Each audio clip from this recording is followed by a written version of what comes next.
Welcome back. Springtime brings some common problems for pets, especially when it comes to cleaning and yard care chemicals. In today's Ask Dr. Mike segment, we're talking hazards to avoid and another springtime issue, finding baby wildlife. We want to talk to Dr. Mike, starting out telling us that if we do find baby birds or animals away from their mothers, what do we do? Yeah, now that's always a fun question this time of year. Not just baby birds, baby squirrels, baby rabbits, baby raccoons, everybody wants to bring them in. And so it's best, the best advice I can give. First of all, it's against the law for veterinarians to own wildlife. It's against the law for people to own wildlife, and that includes birds, snakes, I don't care what you say, turtles. We're not allowed to own them. I can treat them. I have about 48 hours, and I have to then contact the Game Commission within that 48-hour period. I can treat them as an emergency. But most of them aren't in critical care or in critical trouble. It's people found them, and instead of putting them back into the bush where the mother could take care of them, they take them into the house, and then they come in for advice, and it's hard because you're not supposed to own them. All right, so baby's first flight out of the nest for a baby bird sometimes doesn't go as planned. So what happens if you see a baby bird that's attempting but maybe looks injured? So remember that mother is very, very attentive. They're usually around, but even if they're not, you can watch them. You can put them in a bush if you think there's a cat around or something. You can try to get them out of harm's way. That's what most people claim when they come in, that we were afraid that it was going to get eaten by the cat or whatever.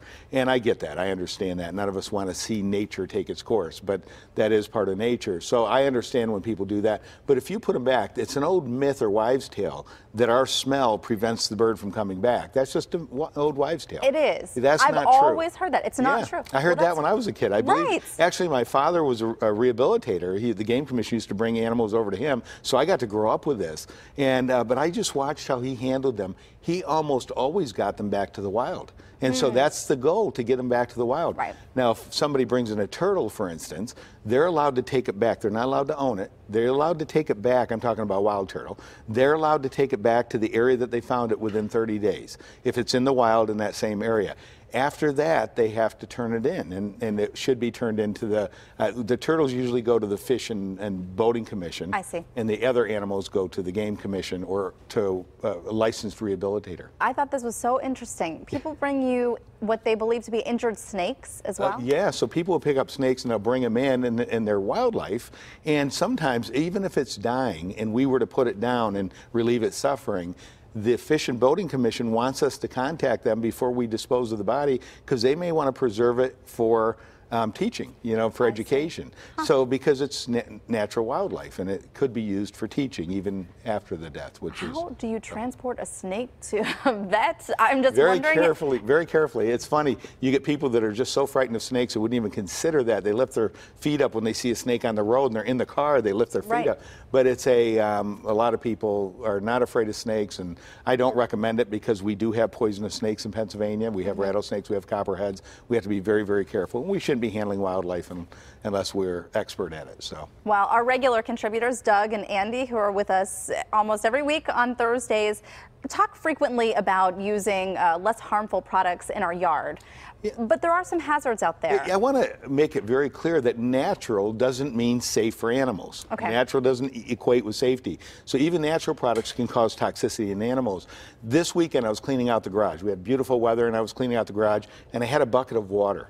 The dogs are attracted to it. They go over to that bucket. Right. So we have to watch them like a hawk. You put cleaners in them, you're not thinking they're going to go drink it, but they're like, what's in the bucket? And that's how we get into trouble. And I caught it before they did that, but one of my dogs would have been over there drinking that water. So we have to be aware of what we're doing. Insecticides, herbicides that we put out in the lawns, they're not terribly toxic unless they get into a large quantity of it.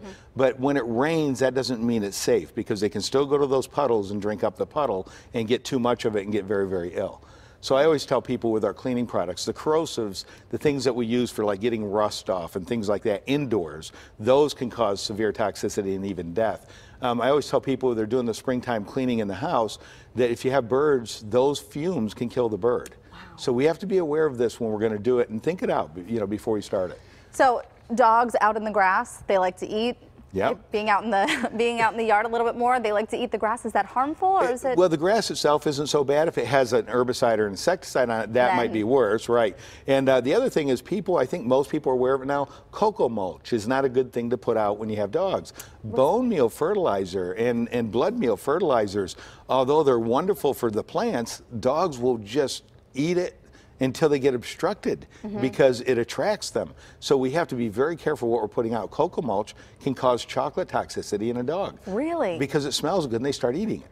So I was actually going to bring this up next. We have a new puppy. We have old mulch from last year that rain has kind of washed it through, but those big wood chips the dog is chewing on. Yeah, of course. Right. You know, that's when you got to put the guard dog muzzle on them at all times. They'll be eating the pine cones, they'll be eating the wood chips, eating the rocks. So you have to just do your best. Puppies are like vacuum cleaners. I wonder why we don't name them Hoover and Eureka. So I know, really. If the dogs do get into the mulch though, newer mulch that you just laid down, is that dangerous? Can that be dangerous? You have to watch them. I would say if it were blood meal, or that doesn't kill them by itself, but it could obstruct them. So you have to watch and see that they're behaving normally. If they get in a cocoa mulch, yes, I would call the veterinarian right away. Okay. And because we'd probably try to get you to make them vomit so they get rid of it.